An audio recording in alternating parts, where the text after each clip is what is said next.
Mu Luzungu tujja tandika calling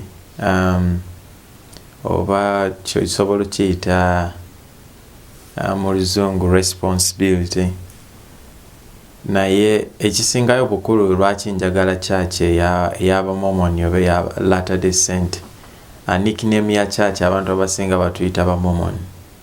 Naye nga erinnya ettuufu erya church is Church of Jesus Christ of Latter-day Saints.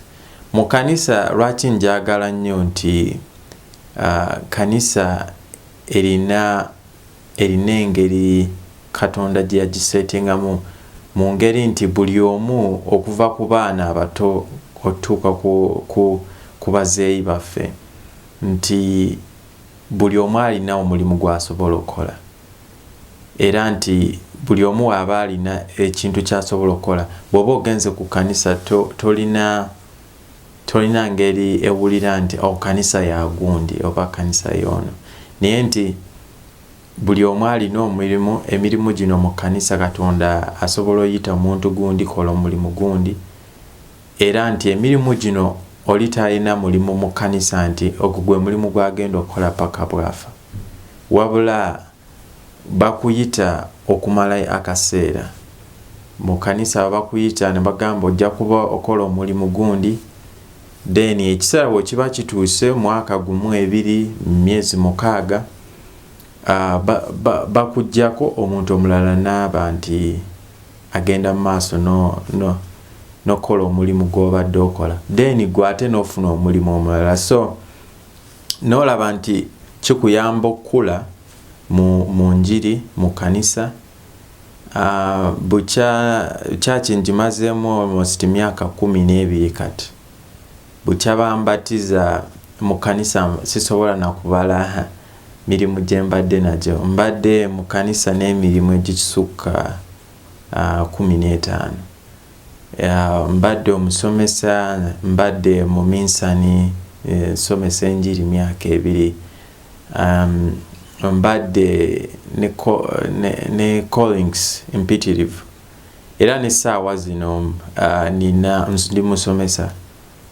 Nsomesa basic principles ez'enjiri mu Sunday school. So omuntu yenna kyensobola okuba nti nsaba omuntu yenna bw'oba oli mu kanisa nti twala omukisa gw'olina oba nti otendereza Mukama Katonda. Twala omukisa gw'olina nti mu kanisa Katonda agisetinga mu ngeri nti osobola okubeera nti olina omulimu gw'okola, then olina engeri gy'osobola omusinzaamu n'omutendereza mu kanisa ye nga ggwe. Buli omu kanisa ekwetaaga. Nze bwe mpulira nti kanisa neetaaga, wabula ekintu ekyo kimpa amaanyi buli bwe mba ngenda ku kanisa nti sirigenda kutuula awo mpulirize gundi ne gundi boogera, naye nina ebintu bye nsobola okukolayo ne family yange. So Mukama Katonda kanisa ye yagisetinga bw'atyo nti responsibility zino buli omu z'aba alina. Ogenda mu maaso n'okola ekiseera ky'oba bakuwadde, then ekiseera bwe kiba kiweddeko omuntu omulala n'ayingiramu n'aba nga amaliriza omulimu gwo gw'obadde okola. So nze nyongera okukubiriza omuntu yenna ali mu kanisa,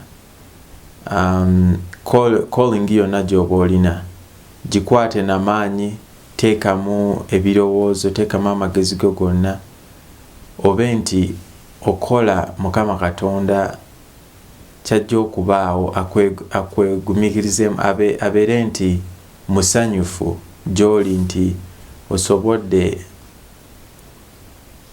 okutambuza emirimu gye wano eno nga singa ye mwennyini aba ali wano nti emirimu gye yandibadde agikola mu kiseera ekyo. So nyongera obeebaza okumpuliriza byebyo bye nsobola okwogerako